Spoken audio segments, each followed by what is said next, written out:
तीसरे कार्यकाल में पीएम मोदी का आज पहला बिहार दौरा। राजगीर में नालंदा विश्वविद्यालय कैंपस का उद्घाटन करेंगे।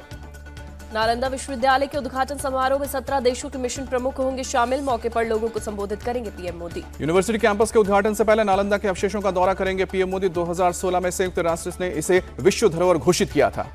यूनिवर्सिटी कैंपस में 40 कक्षाओं वाले 2 शैक्षणिक ब्लॉक हैं, जिनमें 1900 छात्रों की बैठने की क्षमता। कैंपस में 300 सीटों की क्षमता वाले 2 सभागार बनाए गए हैं और 550 छात्रों के लिए हॉस्टल भी बनाया गया है। पीएम मोदी जिस नालंदा यूनिवर्सिटी के कैंपस का उद्घाटन करेंगे वो कार्बन मुक्त नेट जीरो ग्रीन कैंपस है। इसमें 2000 व्यक्तियों तक की क्षमता वाला एम्फी थिएटर, फैकल्टी क्लब और खेल परिसर सहित कई अन्य सुविधाएं भी हैं। तीसरे कार्यकाल में पहली बार वाराणसी पहुंचे पीएम मोदी। किसान सम्मान निधि की 17वीं किश्त जारी की। 9 करोड़ 26 लाख किसानों के खाते में पहुंचे 20,000 करोड़। पीएम ने लगातार तीसरी बार चुनने पर काशी के लोगों का जताया आभार। कहा, मां गंगा ने मुझे गोद ले लिया है, मैं काशी का हो गया हूं। पीएम ने कहा कि देश के लोगों ने अभूतपूर्व जनादेश दिया है। काशी के लोगों ने सांसद नहीं, तीसरी बार पीएम भी चुना है, इसलिए सभी को डबल बधाई। वाराणसी पहुंचने पर पीएम मोदी ने किया रोड शो। हाथ हिलाकर लोगों का अभिवादन किया। 50वीं बार काशी पहुंचे हैं प्रधानमंत्री। पीएम मोदी ने कृषि सखी प्रोग्राम में ट्रेनिंग पाने वाली महिलाओं को प्रमाण पत्र दिए, उनका उत्साह बढ़ाया। सीएम योगी ने कहा, 10 साल में काशी के कायाकल्प में न सिर्फ हजारों करोड़ों रुपए लगे, बल्कि दुनिया ने इसे बदलते हुए देखा। शिवराज सिंह चौहान ने पीएम मोदी को किसानों का हितैषी बताया। कहा कि पीएम बनने के बाद सबसे पहले किसानों के खाते में पैसे डालने की फाइल साइन की। प्रधानमंत्री नरेंद्र मोदी ने वाराणसी के दशाश्वमेध घाट पर पूजा अर्चना की। मां गंगा का लिया आशीर्वाद। सीएम योगी भी रहे मौजूद। पीएम मोदी और सीएम योगी गंगा आरती में शामिल हुए। 67 साल के राम जन्म योगी ने शंख व ध्वनि से मोहित किए।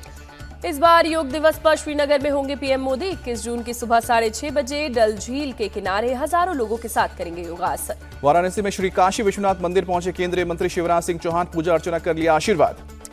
पीएम मोदी की अध्यक्षता में आज केंद्रीय कैबिनेट की होगी बैठक। बैठक से पहले शाम 5 बजे सीईसी की बैठक हुई होगी। स्पीकर को लेकर एनडीए में मंथन जारी। राजनाथ सिंह के आवास पर हुई एनडीए के घटक दलों की बैठक। बीजेपी के सहयोगी दलों ने कहा कि स्पीकर पद को लेकर हम पीएम मोदी के फैसले के साथ। लोकसभा अध्यक्ष बीजेपी का और उपाध्यक्ष एनडीए का हो सकता है, सूत्रों के हवाले से खबर। दिल्ली में पानी संकट पर सियासत जारी। रमेश भिदुड़ी के नेतृत्व में बीजेपी कार्यकर्ता आज पानी के लिए करेंगे दिल्ली जल बोर्ड के दफ्तर पर प्रदर्शन। दिल्ली बीजेपी अध्यक्ष वीरेंद्र सचदेवा की अगुवाई में सीएम आवास तक मार्च करेंगे पार्टी कार्यकर्ता। सांसद बांसुरी स्वराज भी मार्च में होंगी शामिल। दिल्ली का जल संकट गलियों से होते अस्पतालों तक पहुंचा। अस्पतालों की जलापूर्ति भी प्रभावित। नीट पेपर लीक मामले में खुलासा। एनएचएआई के निरीक्षण बंगले में बुक था आरोपी अभ्यर्थी का कमरा। पटना पुलिस ने आरोपी अमित आनंद के एजी कॉलोनी के एक अपार्टमेंट से 6 पोस्ट डिटेक्ट चेक बरामद किए हैं। 13 गिरफ्तार आरोपियों में से एक है अमित आनंद। जेल में बंद परीक्षा माफिया सिकंदर यादवेंदु के कैबिन को पुलिस ने किया सील। पटना के दानापुर नगर परिषद में जूनियर इंजीनियर है सिकंदर। पेपर लीक के मामले पर जीतन राम मांझी ने कहा कि ये केवल बीजेपी, कांग्रेस या फिर महागठबंधन का मामला नहीं है, इस पर सरकार सख्त कार्रवाई करने जा रही है। नीट पेपर लीक मामले को लेकर आज आम आदमी पार्टी कार्यकर्ता फिर करेंगे प्रदर्शन। शिक्षा मंत्री धर्मेंद्र प्रधान के आवास का घेराव करेंगे। नीट रिजल्ट पर बोले गोपाल राय, लाखों बच्चों का भविष्य दांव पर है, सदन में मजबूती से आवाज उठाएगी आप। शिवसेना के दोनों गुट आज मनाएंगे 58वां स्थापना दिवस। इस मौके पर उद्धव ठाकरे सभी नवनिर्वाचित सांसदों का अभिवादन करेंगे और विधानसभा चुनाव का शंखनाद करेंगे। शिवसेना शिंदे गुट का मुंबई के वर्ली में होगा कार्यक्रम। शाम 5 बजे नेता और कार्यकर्ताओं को संबोधित करेंगे सीएम एकनाथ शिंदे। हरियाणा में कांग्रेस को बड़ा झटका। पूर्व सीएम बंसी लाल की बहू किरण चौधरी ने विधायक पद से दिया इस्तीफा। किरण चौधरी और उनकी बेटी ने कांग्रेस अध्यक्ष खड़गे को अपना इस्तीफा भेजा। आज दोनों बीजेपी में शामिल होंगी। हरियाणा के पूर्व मुख्यमंत्री और कांग्रेस नेता भूपेंद्र सिंह हुड्डा ने कहा, विधानसभा चुनाव के लिए कांग्रेस पार्टी पूरी तरीके से तैयार। एमपी के अमरवाड़ा विधानसभा उपचुनाव में भाजपा उम्मीदवार कमलेश शाह ने किया नामांकन। सीएम मोहन यादव बोले भारी वोटों से जीतेंगे। प्रियंका गांधी के वायनाड से चुनाव लड़ने पर रॉबर्ट वाड्रा ने जताई खुशी। कहा, वो भारी बहुमत से जीत हासिल करेंगे।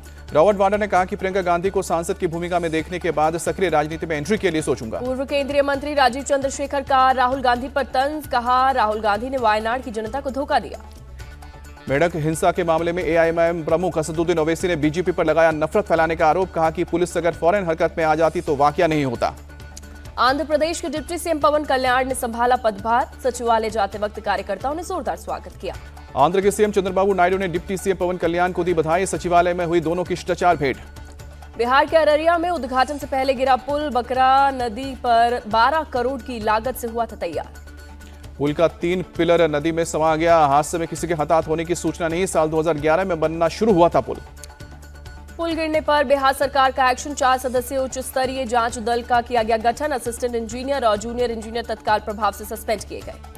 पुल के मामले में बिहार सरकार के ग्रामीण कार्य विभाग ने ठेकेदार के खिलाफ एफआईआर दर्ज करवाई, उसे ब्लॉक लिस्ट में डालने का भी किया निर्देश। अररिया में पुल गिरने की वजह से जेडीयू नेता नीरज कुमार का बयान, जिला प्रशासन ने घटना पर संज्ञान लिया, दोषियों के खिलाफ कड़ी कार्रवाई की जाएगी। आरजेडी नेता रोहिणी आचार्य ने पुल गिरने पर कसा तंज, सोशल मीडिया पर लिखा, डबल इंजन वाली सरकार के सुशासनी दावों की पोल एक दफा फिर खुली। अररिया के विधायक ने लगाया आरोप, विभाग की लापरवाही और कंस्ट्रक्शन कंपनी के मालिक की लापरवाही के कारण टूटा पुल, कड़ी से कड़ी कार्रवाई की मांग की। बिहार पुल हादसे पर केंद्रीय मंत्री नितिन गडकरी का बयान, बोले कि केंद्रीय सड़क परिवहन मंत्रालय के अंतर्गत नहीं चल रहा था काम, बिहार सरकार के ग्रामीण विकास मंत्रालय बनवा रहा था पुल। साइबर क्राइम के खिलाफ राजस्थान पुलिस का बड़ा एक्शन, मेवात इलाके में छापेमारी की गई, अब तक 400 से ज्यादा आरोपियों को किया गिरफ्तार। जयपुर इंटरनेशनल एयरपोर्ट को बम से उड़ाने की धमकी का मेल आया, एयरपोर्ट पर सुरक्षा बढ़ाई गई। जयपुर के बाद पटना एयरपोर्ट पर भी आया धमकी भरा ईमेल, सुरक्षा एजेंसियां सतर्क हुई। गुजरात के वडोदरा हवाई अड्डे को भी बम से उड़ाने की धमकी मिली, ईमेल में लिखा, एयरपोर्ट को बम से उड़ा दूंगा, जांच में जुटी एजेंसियां।